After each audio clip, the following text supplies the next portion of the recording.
lời con nên là xoay rồi đi hạnh phúc còn yêu hòa lên dù mà đến như lâu lời cùng kia ngọn nghiền chung để xin được hết liều hết chua ăn chua lên lên đâu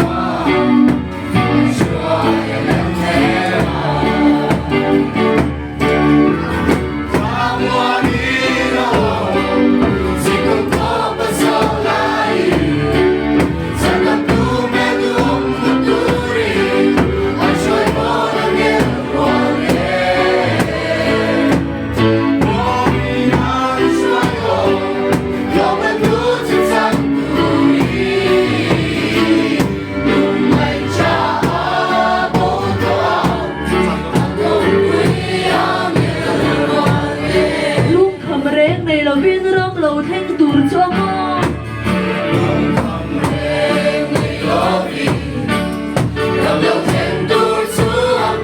mi đi nè thì tổ không vui không để tôi đi làm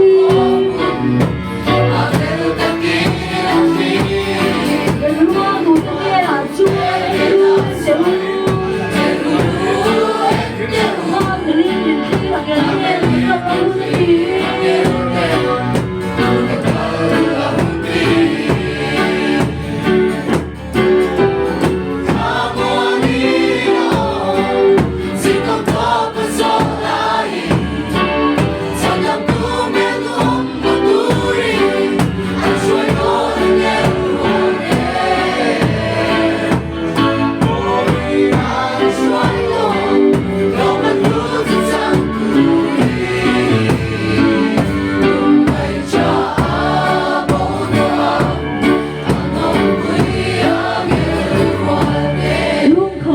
thì là viên rong lầu thanh tủi cho ngon